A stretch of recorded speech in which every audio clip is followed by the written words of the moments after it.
Hi, I'm Lisa Berberette, better known as the Pumpkin Lady, and in the series of YouTube how-to videos, we've been talking about the basics of pumpkin carving. Now, by now, you've already picked out your perfect pumpkin, degooed the nice nastiness from the inside, put on the pattern, and carved your pumpkin. So now we're going to get to the most exciting part, the one that all the kids clamor for, which is lighting the pumpkin. I'm going to show you a couple of ways to do it that's going to be safe and give you the best glow on your porch this Halloween season. Now, of course, a lot of us love candles, and I do have one here with us today. And what we're going to do is show you two different ways. In our last video, when we were carving some of the tops and the bottoms off the pumpkin, there was a reason why we do it in different ways. If you have a really blustery Halloween night, it's really nice if you have the bottom carved off of your pumpkin, because this way you can go ahead and light the candle first, if I can get it lit.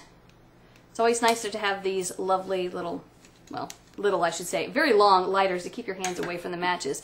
And that way, if the candle goes out during the night or you just want it a lot easier so you don't burn yourself, it's much easier just to put the pumpkin right over top of the candle, and you don't have to worry about burning your fingertips. Now, let's say you still want to kind of go the old-fashioned way where you have cut the top off of your pumpkin.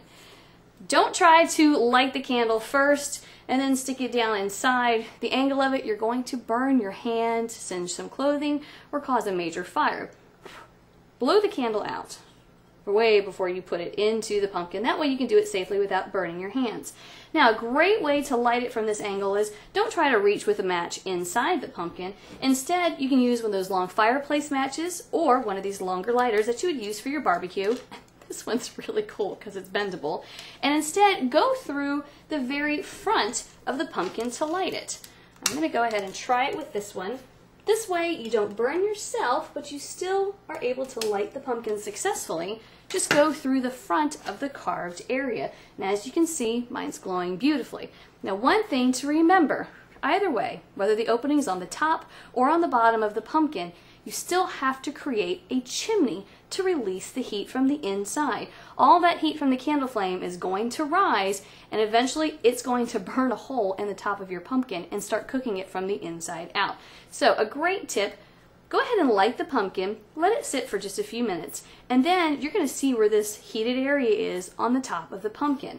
At that point, you can go ahead, use your lid cutter saw. Remember, we're still not using any knives, and you can always just cut out that top little edge. I'm going to pull this away, and this is going to create a nice little chimney to release all of the heat. So every time you use a real candle flame, you want to actually cut that little chimney hole. Now here's the nice thing about using the candles. On the inside lid of the pumpkin, rub some cinnamon, some nutmeg. It has a wonderful aroma of pumpkin pie smell as you're sitting there handing out candy to the trick-or-treaters Halloween night. Now, let's say you have a lot of small children around. You have pets like I do, and a lot of times those long furry tails could get lit by a candle flame, as well as those long costumes that some of the little princesses are wearing when they come knocking on your door. You might want to opt for a battery-powered light instead. So we're going to put our candle out, and I'm going to show you what one of those look like. Now, I love the battery-powered lights. I really do. They're my favorite by far to the candles, even though candles are pretty. There are several on the market right now, and you can choose from different varieties. They're less than $3 at your local stores. Some will have just the regular white glowing lights. Others have this cool little red glow. This kind of looks like a candle flickering in the pumpkin.